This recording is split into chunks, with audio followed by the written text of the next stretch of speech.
I live in Melbourne. Right? I moved here a year ago from Sydney. I'm questioning that decision right about now. I'm sure you are.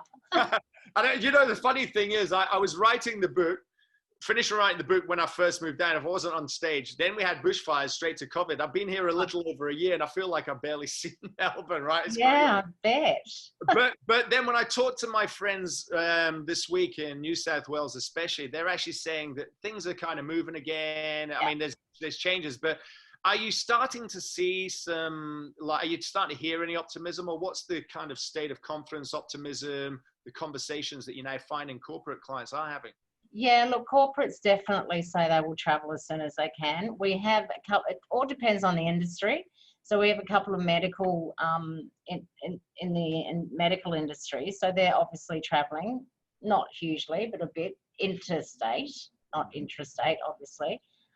We have a couple of production companies. One of them, we're working on a TV commercial for them at the moment. So there's little bits and pieces, but we survey our clients regularly and they're all saying when they can travel, they can. We had a couple of leisure clients come through last week that wanted to do a cruise in 2021. So there's green shoots. There are green shoots. There definitely are. What about it? I can see there's an opportunity to innovate, right? Every major challenge is where we also get innovation. Yeah. What sort of innovation can you see coming out of this for travel, perhaps? Are you getting ideas or hearing whispers around what some of that might look like or be?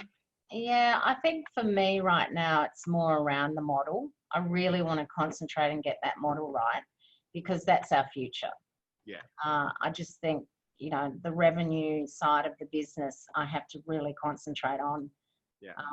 There's been a couple of little bits that have changed, and that exactly as I said, domestic travel. But overall, it's about that revenue model. Yeah. No, I agree. I appreciate that one for sure. And another one that springs to mind for me, I'd be curious to hear your thoughts on this, is that day travel market, particularly for corporates, right?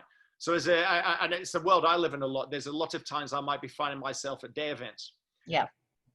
One of the disruptors, if you like, in this period has been how many people have now moved to Zoom, Microsoft Teams.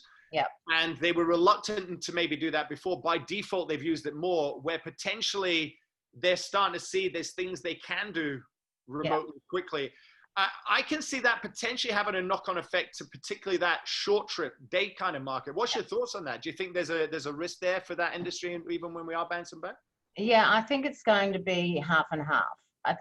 I know that our corporates say they can't do a deal over Zoom. You just can't. You've got to be face to face and read the body language. So that kind of thing will still require that day travel or overnight travel. But yes, there's definitely going to be people using Zoom more, although a lot are sick to death of it. Oh, completely, right? Talk it through your heads. I mean, we're human beings hardwired for connection, so people will always back. I just think there's going to be a percentage where they can see they can do it. And I think the travel's job is going to be to repackage that and position it in a different way and really connect people back to the experience of the connectedness of the human side and make that really clear, just to counteract that. And I think it depends on the industry as well. Like for instance, we've got quite a few architect firms. Well, they can't really do the stuff that they do over Zoom. So, we've got, as a corporate agency, I'm going to concentrate on those sorts of clients that don't need Zoom, that do need to travel. Yeah, I get it.